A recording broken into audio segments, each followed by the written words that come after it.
Step into love like you've never been hurt before.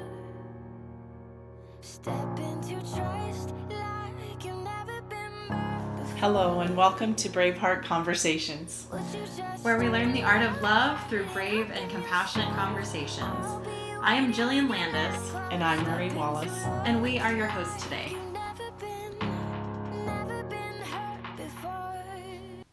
Hi everybody and welcome to Braveheart Conversations. Marie and I are super excited to talk with you today about vulnerability and how we put our guard up. Good morning. We got some juicy stuff for you today. Yeah, so I know that we all have our own ways of putting our guard up and being guarded. Or using our armor, as Brene Brown would say, so that we don't get hurt. Or don't feel. Yeah, and I think this all comes back to fear, fear of what's going to happen and how am I going to get hurt. And we really use whatever coping skills we have to avoid that. And why this is something that doesn't serve us well is because whatever we're doing to put armor up, whatever we're shielding, we're also limiting our ability to experience any kind of depth or love or joy. So when we numb out pain, we can't selectively choose to just numb out pain. It's going to be numbing out everything. The really great, amazing things are on the other side of that. Being vulnerable allows us to experience the full. And I'm sure something that will also come up a lot in this podcast is going to be failure. I know. Because, that comes with vulnerability. So when I'm willing to take the risks, when I'm willing to be open, when I'm willing to be seen, I'm also willing to allow things to get messy. And they will. Yeah, they so will. Like, I will experience failure. I will experience judgment. I will experience rejection. I will experience all of those things that my heart is like, no, we need to protect and avoid. I really am excited to talk about living wholeheartedly. How do I do everything with a whole heart? That's a Brene Brown as well. Totally. Can you tell I love her? Me too. I love everything she says, but the wholeheartedly is really, this one comes up a lot for me in the area that I work in, is a lot of people being afraid to be open and share their heart and be wholehearted because they could get hurt. But I used to have this poster in my classroom that said you miss 100% of the shots you don't take. Yes. So yes, I'm afraid of getting hurt, but if I don't take that chance on love, take that chance on that relationship, take that chance to be wholehearted, I won't know what's on the other side of that. I mean, it's like climbing that wall, right?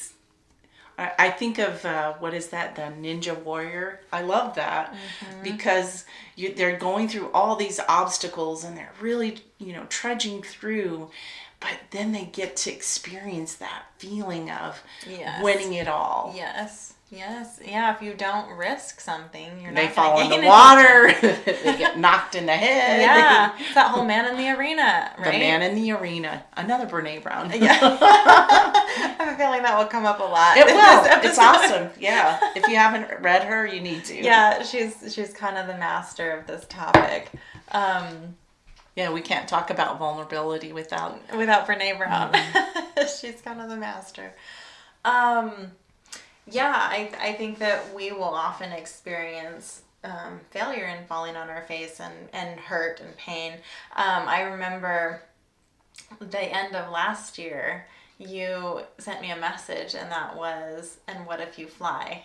Oh. And, I think that really applies to what we're saying now. Like, yes, there's lots of times that we fall on our face, But the beauty in being vulnerable and risking is, but what if it does work out? Yeah. Right?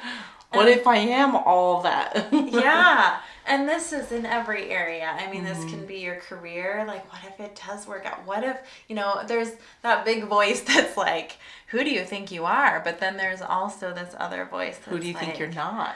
Yeah, but I think maybe it could work. Maybe, that voice is there too. And I think this is also what we experience in our relationships, right? In love. We're so afraid of being hurt because many of us have been hurt many times before. But when you can lean into a relationship and let yourself, quote unquote, fall or, Or ask those hard questions. Be vulnerable. I mean, it is that little, what if it does work out though? What if it is going to happen? What if it is something that is going to give you love and joy and all the beautiful things, instead of just that fear voice saying, but what if it doesn't work out? And what if you get hurt? And, the fear voice, just let it run rampant. Yeah, and I think many of us do. And that is definitely what leads to the armor. We feel those little fear voices. What if it doesn't work out? What if we put our fists up ready to fight? Yeah. And so we have lots of ways that we armor up. And I think for me, a lot of that is just like second guessing. What's the word I'm looking for? I will often think that somebody's intentions are not good. And so then I will play some sort of a game. Does that make sense? Where I will calculate how I'm going to protect myself and maybe not show up wholehearted. I won't show up fully. Maybe I'll limit the way that I communicate. I think humor is often a way that we armor up.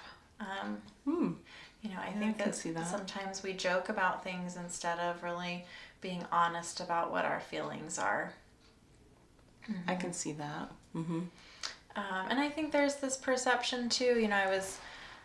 I had the honor of watching one of my friends fall in love. I think it was last year, and I remember her boyfriend had brought her some flowers, and she just got super ecstatic and thanked him and was, super open about how that made her feel so loved. And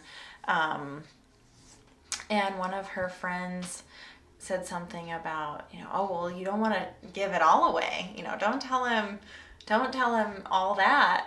And I think that that's so true of like our society, how we will, don't put all your cards on the table, like you might get hurt, Well, that would have been sad, huh? Right. Oh. Right, but how often do we honestly do that? We do, yeah. That would have been so sad. Right. Because all she was really doing was saying what she wanted.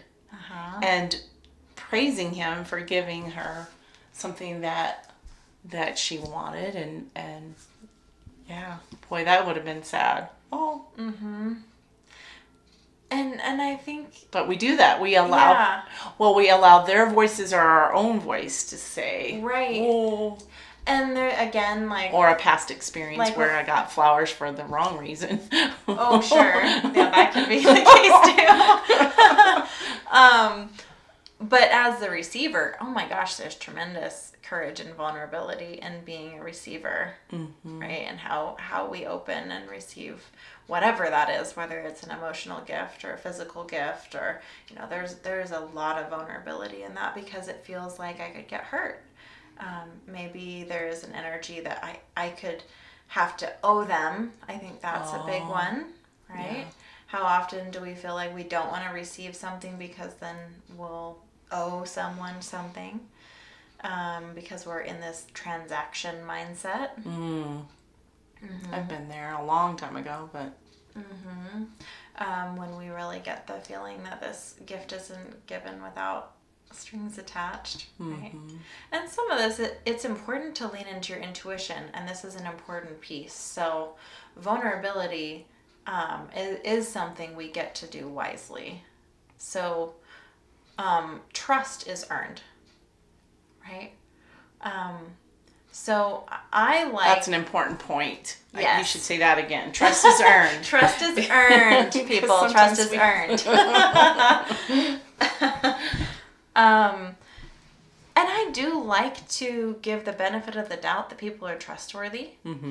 But there's also this beautiful quote that is written on my mirror so I don't forget it, which is, when people show you their true colors, believe them. Believe them. The first time they tell you. Yeah. Another one that has really resonated with me lately is trust what you see, not what you hear. Yeah, that's a really good one. Yeah. Actions speak louder than words, right? Yep, another one. Yeah, so if someone has a pattern of being untrustworthy or they've already hurt you, you get to listen to that. And your vulnerability is a gift, right? So I like to believe that people are good at heart, and that I would like to live my life wholeheartedly until someone shows me that they are not worthy of that trust, and then I get to protect my space, because that's my responsibility. So because I do want to live in a wholehearted way, that means I have even more of a responsibility to protect my sacred space. Because if I allow people in that space that are untrustworthy, that does mean I will likely be getting hurt a lot. Well, and like the last podcast where we talked about the distractions, it becomes a distraction for me living wholeheartedly, because it's occupying space that I could be using towards those things that are important to me. Absolutely, yeah. Well, and I also think, like, if I'm living in an unsafe space, how much more armor am I going to be putting on? Right? So if I'm choosy about who I allow in that space, then I'm really capable of being very wholehearted without all of the fear of being hurt. Here's the caveat, is without showing some skin, without being vulnerable, you don't get to know who's trustworthy. And sometimes you have to be first. Yeah. Yeah, you cannot just wait for somebody else to show you that they're trustworthy. Nope, you got to get in the arena. Exactly. Yeah. So it's tough, because then we go back to the original. You will fail. you will get banged up. You're not going to get out of this without, a black eye and a bloody nose occasionally. Not at all.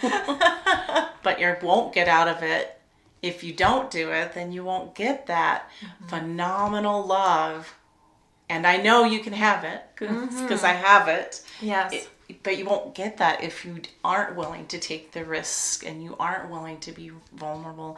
You're not willing to have those conversations and learn more, going back to being curious. Yes. Yeah. Yeah, it is that willingness to show up and be me wholeheartedly. Unapologetically. Yes, there's my word. There's your word. Yeah, I will not apologize for being wholehearted. That actually was a really big message that resonated for me a couple of weeks ago. I got to get really clear about, and I actually wrote like a little letter to myself about being wholehearted and not apologizing for it, and that I often think that I am a really intense person, and I do everything like 110%. And sometimes it really feels like some people don't receive that well. Some people that does not resonate with, and I totally overwhelm them. Yeah, I've done that. And I think in the past I had some judgment around that for me, that I would just try to, make myself into a chameleon that would work for everybody. And today, I don't have to do that. Like, it's okay if somebody doesn't resonate with me. I get to just let them be uncomfortable and leave my space. Love them, let go. Yeah. Like, they don't know. All these people don't have to be my best friend. Well, it also allows you to just really go back to the fly. Not just fly, but soar, because you're not being held down by this. I have a lot of visuals in my head, so I'm just thinking of this net that kind of holds us down, right?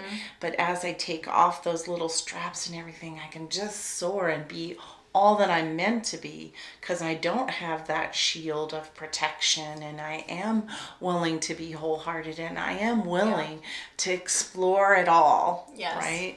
Yes. And I think that often I wasn't counting the cost of what that armor was doing to me. Because I think I did live in a way where I was armoring up quite a bit. And I was scared of people's perception of me. I was scared of being judged. I was scared of being seen for some of my choices. And this kind of goes back to some of the other things we've talked about in previous episodes, where trusting that intuition and the path that you're on, and sometimes that leads to painful places, and it's important not to judge yourself through it. But I think when we armor up and we disconnect ourselves from other people, there's a huge cost in that, collectively and personally. So if I armor up, I'm limiting my potential, really, because we're here to connect. And so when I'm fully engaged, I'm fully vulnerable, I'm fully wholehearted, that means that people really get to see me and get to see my potential. But if I'm armoring up, then I'm hidden. I don't have to experience people's judgment or criticism, or not nearly as much, although it's still there. It is. I think that's being human. Yep. I get to experience it even more fully when I am wholehearted. I will experience more criticism. I will experience more judgment. For real. That gets to be there. But going back to our previous podcast, just trusting that intuition that it is the right path for me to expand. Yeah. But also going back to that is also allowing and giving others permission as well. Sometimes we're leading the way on what that could look like. Yeah. And that, what did you say? Compound? Collective. Yeah, that helps the whole collective. Yeah. When we free ourselves, it's definitely beneficial to everyone. Yeah, absolutely. When we're shining in our power, we're impacting everyone else, and it's a huge ripple effect. I don't think we can have this conversation without also touching on addiction, because when we step out of vulnerability, numbing is the way that we do that. And so there are lots of different addictions that we choose in order to not feel so vulnerable. And addictions hurt everyone, right? Addictions are disconnection. So I think that we often experience, when we're in that place of numbness, we are feeling apathetic, right? There's nothing that we really truly care about. No. When we're armored up, we don't have to feel the sting of being rejected, but we really don't care Feel enough anything about anything. Yes, Yeah. Exactly. So it's really kind of an icky place to be in. And when we're in that space of not engaging with things around us the way that we're meant to, we often will numb out with substances or behavioral patterns, and obviously what comes to most people's mind are drugs or alcohol. Those are definitely huge. But there's so many things. So many more. You can numb out in relationships, casual relationships. You can numb out in For me, it's busyness, Oh, yeah. busy work. Yeah, me too. Not feeling, so we all have, and that's something that we get to look at as human beings. We all have a way of numbing. That's Yes, we kind of do. internal. It may not be drugs or alcohol, but we all have something. Mine is busyness as well, but sometimes people have games that they do, Yeah. or a career, Yep. or we find ways to numb if we're not being intentional about living wholeheartedly. Yep. Yeah. And really what we're doing is it's a distraction. So we're just making ourselves so distracted with something that we don't have to think about life, and we don't have to think about the internal work that our soul really wants to do. So, for me, busyness can totally fill that space, because what happens is I can write all these things down and start checking things off, and then at the end of the day, I don't really have to feel bad about not accomplishing bigger Because that's goals. accepted by society. Yeah, because look at all the things I got done, right? Yep. So I don't have to feel bad about not accomplishing other things. We just did an acceptable form of addiction, right? Right.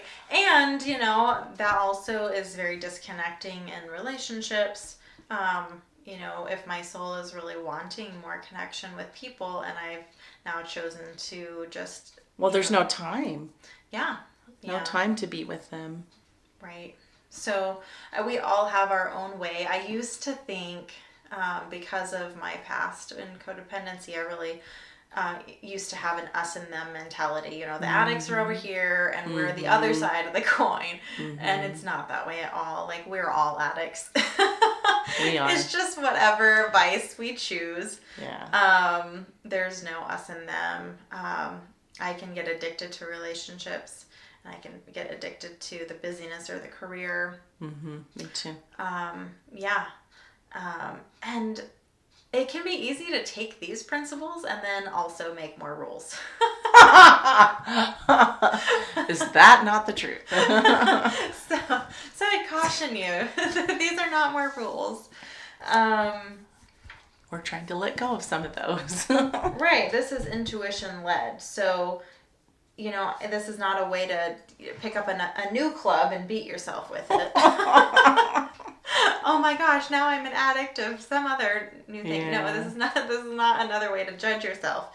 Just something to look at. Just awareness, yeah. And your intuition, again, is the number one director of your life. You get to go in and decide, get curious, is this something that is something that's serving me well or not? And... Or working or not working. Right. Yeah, I love that, working or not working, and then there's no right or wrongness about it. It's Right. just it's just whether it's effective or not, whether it's serving you or not. Yeah. So I think, addictions can breed a lot because it's fear-based. Like, this addiction is going to rule my life or destroy everything. There's a lot of fear there. So I think that it can be really easy to set really hard and fast rules instead of being a little more fluid and listening to your intuition. Like, I still love making lists. That's not wrong for me. And still checking them Right? off too. Yeah, exactly. But I get to lean in and say, am I using this as an armor? Right? Still love relationships, but that doesn't, I get to check in. Am I using this as a way to perpetuate something that has not served me well? Am I using this to check out? Am I using this so that I don't have to be vulnerable in other ways? So we get to be curious about those things and not just make hard and fast rules, because even in the rules, then that can be another form of armor, right? Exactly. I can't because of, yep. A checklist of rules. And I think, every time we try to make something just easy, Yeah. we're missing the point. It's not to say that some things can't be easy, but if we're trying to make it easy. Right. But yeah, if can I see. just don't want to do the work and I just want to say, well, okay, I've been sober now, right? That's Yeah. a big one. Yeah. I'm sober now, so then I've checked off this rule, but there could be a lot of work underneath that that I still get to do and explore. I've seen that because I've seen some people who've actually been sober but still haven't done the work, and then it gets messy. Yeah. But I'm sober, how come it's still happening? Yes. We haven't taken the time to look at it and be aware of what caused that extreme addiction. Yeah. Because checking off rules on the list never makes you healed. Dang it. And there's no real recipe. No, it really is your intuition your entire life leading you to the next healing journey. Like, we're never done. It's just a step-by-step thing. Yeah.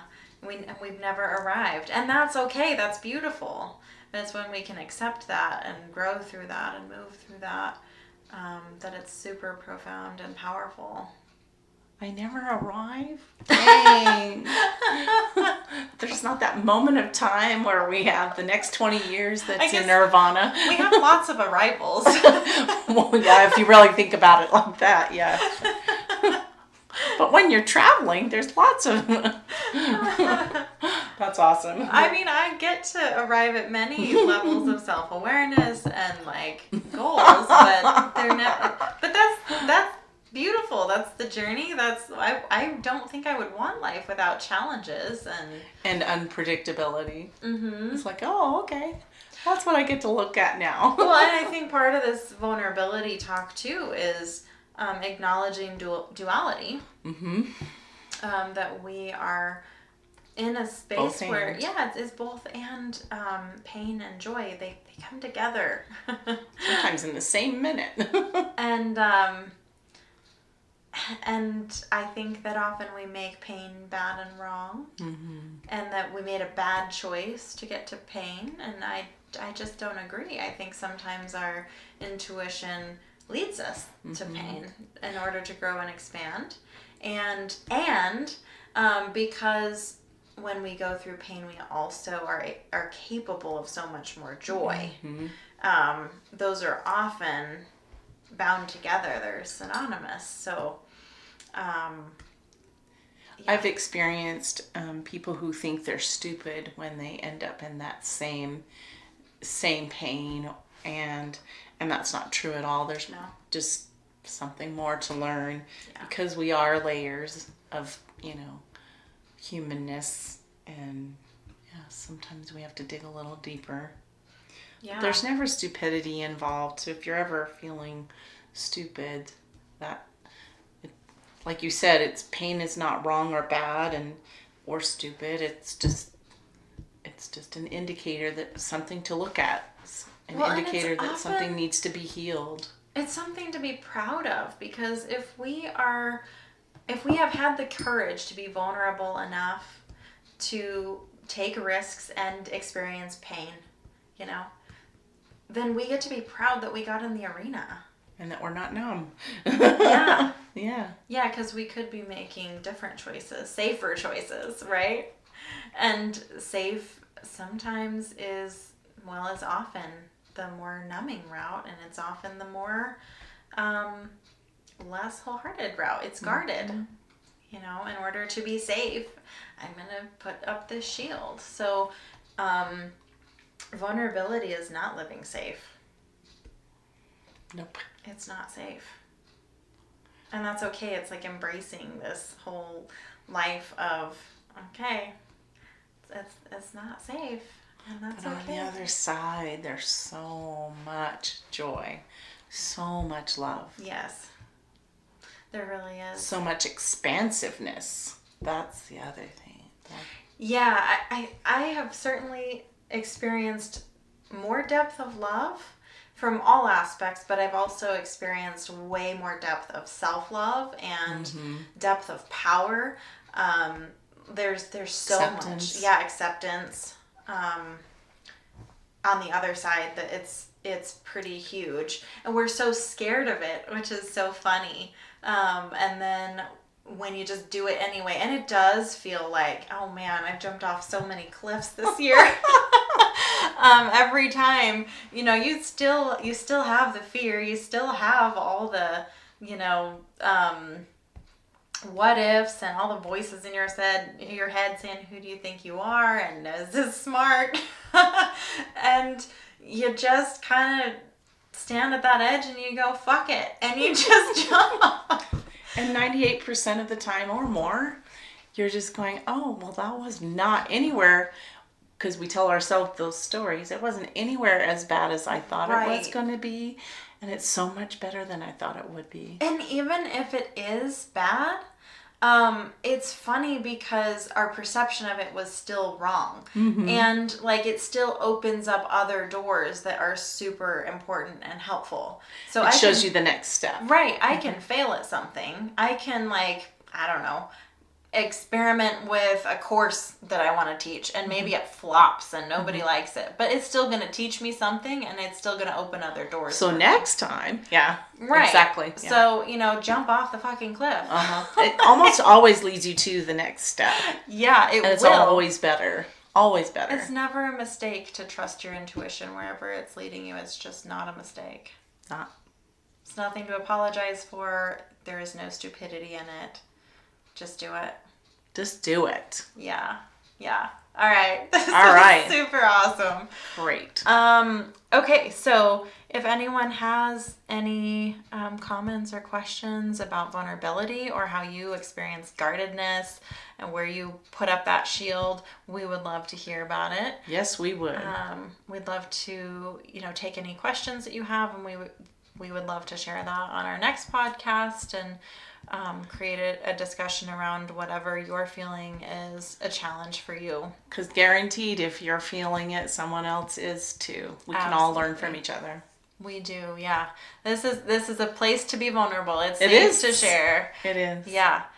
So if you want to send us any questions, feel free to email us. My email is defytheaverage@gmail.com. And mine is Marie@mariesgold.com. And with that, we will wrap it up. I hope you have a great week, and we will talk to you again next Thursday. See you later. Bye-bye. Bye.